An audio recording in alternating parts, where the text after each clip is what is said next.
On July 2nd, 2020, Jude Walter Olson, a teenage boy from Minnesota, died in a freak ATV accident. A 25-year-old mother in Rochester received his pancreas.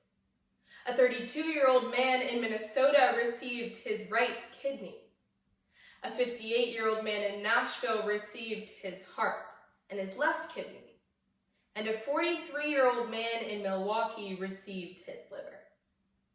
Through the donation of his organs, Jude's sorrow death gave 4 people life. And he got a second chance to live on in every single one of them.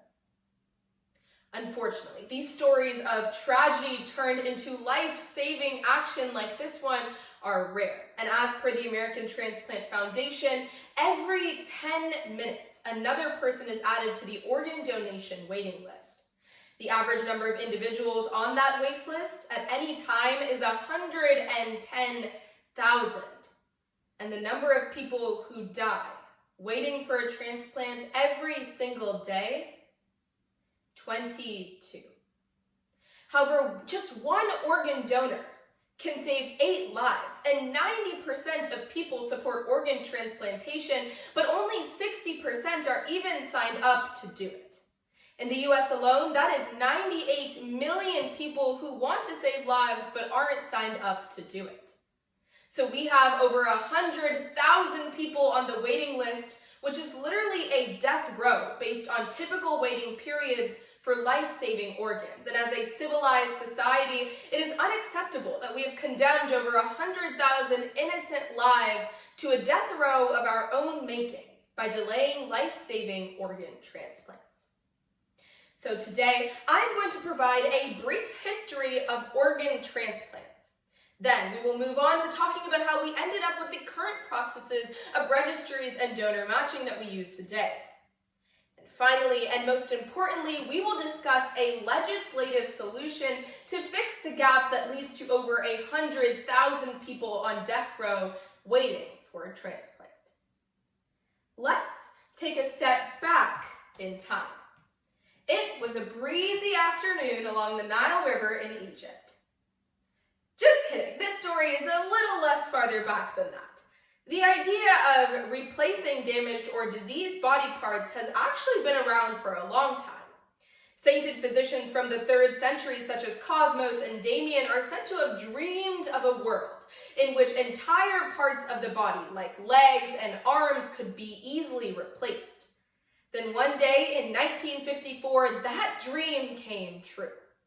Joseph Murray, a young surgeon at Harvard Medical School, came up with the idea that resulted in the first ever organ transplant. And in 1960, a British immunologist received the Nobel Prize for his discovery that led to anti-rejection drugs that allowed patients to receive organs from non-identical donors. However, many transplants, such as the heart transplant, led and continue to lead to ethical questions on whether or not it is acceptable to harvest organs. This led to 2 significant milestones that have shaped and continue to shape the process of organ donation and matching today. The first is the Uniform Determination of Death Act, or UDDA, which was passed in 1980 and defines death as either the irreversible cessation of circulatory and respiratory functions or irreversible cessation of all functions of the brain. In 1964, 1984, the U.S. Congress passed the National Organ Transplant Act to monitor ethical issues related to organ donation.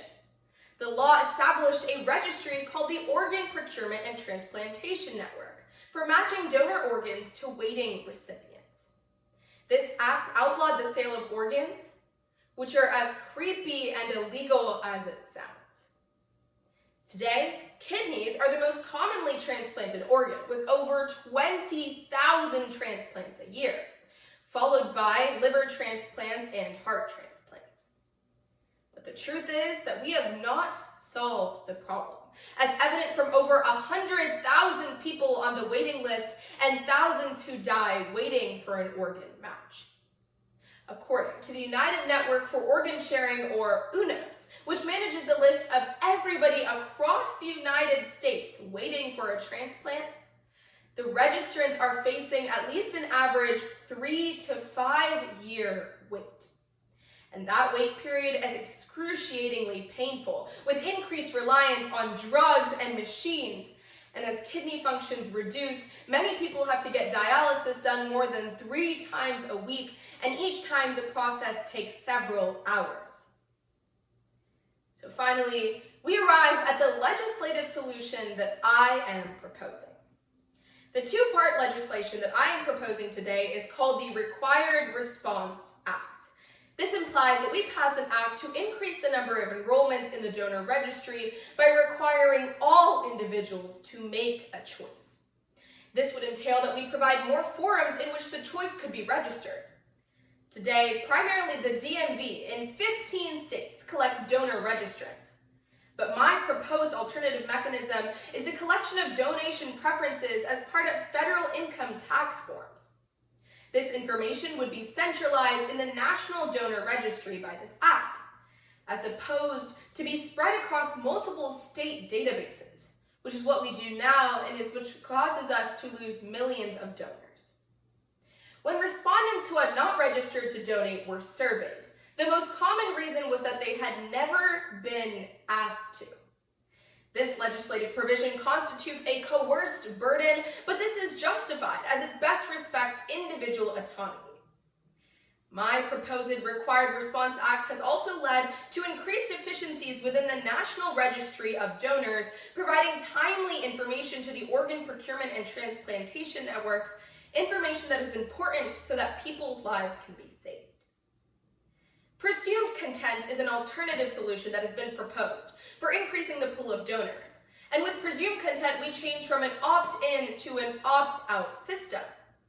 But other solutions, such as this current legislation that is being proposed, would lead to a moral question on whether the government can make this critical choice for its people. Thus, it is clear that the Required Response Act legislative proposal is the most effective as it respects individual autonomy and saves the most lives. Proposals for reform tend to fall into one of the two following categories: increasing donor registration or increasing the organizational efficiency of organ recovery.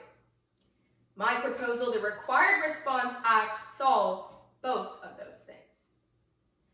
100 years ago, we changed our laws to give women the right to vote. About 25 years ago, we outlawed the sale of organs. Granted, both should have happened sooner. We have the time now to act, which means that we must take the right step in the right direction and stop putting 100,000 people on death row. Let's pass the Required Response Act, since the time to act is now.